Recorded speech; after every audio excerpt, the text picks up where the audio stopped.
దేవుని వాక్యం చదువుకుందాము. మత్తయి సువార్త 8వ అధ్యాయము 13వ వచనం. అంతటా యేసు, ఇక వెళ్ళుము, నీ విశ్వసించిన ప్రకారము నీకు అవునుగాక అని ఆ శతాధిపతితో చెప్పెను. ఆ గడియలోనే అతని దాసుడు స్వస్థత నొందెను. చాలు.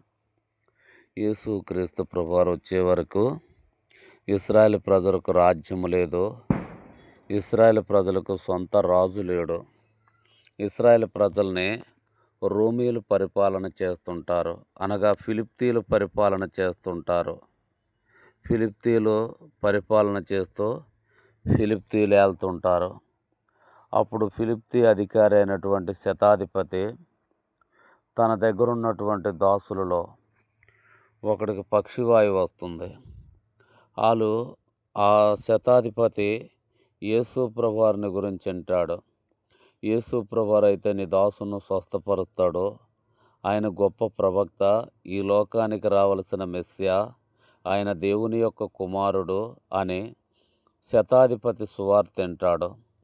యేసు ప్రభువారు కపెర్నహూముకు వచ్చినప్పుడు ఆ శతాధిపతి నేరుగా యేసు ప్రభువారి దగ్గరికి వెళ్ళి నమస్కారం పెట్టి సంగతి చెప్తాడు. యేసు ప్రభువా, నా దాసుడు పక్షివాయువుతో మిగులు బాధపడుతూ మంచం పట్టి ఉన్నాడు. నీవు మాట మాత్రము సెలవిమ్ము, నా దాసుడు స్వస్థపరచబడును అంటున్నాడు. కాబట్టి ప్రభువు, నేను వచ్చి వాడిని స్వస్థపరిచేదను అంటాడు.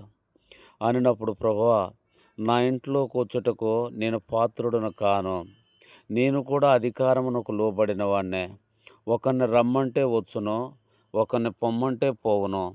కాబట్టి నీవు నా ఇంట్లోకి వచ్చేటకు పాత్రుడును కాను, నువ్వు ఇక్కడి నుంచి మాట మాత్రం సెలవిమ్ము, నా దాసుడు స్వస్థపరచబడును అంటాడు. ఇప్పుడు ప్రభు అంటాడు, చుట్టూన్న జనసమూహమును చూసి, నేను ఇశ్రాయేలీయులను ఇంత విశ్వాసం ఎవరికైనా ఉన్నట్లుగా నేను చూడలేదు అని చెప్పి ఇప్పుడు శతాధిపతితో అంటాడు, నువ్వు వెళ్ళుము, నీ దాసుడు స్వస్థపరచబడ్డాడు, నీ విశ్వసించిన ప్రకారమే నీకవునుగాక అన్నాడు.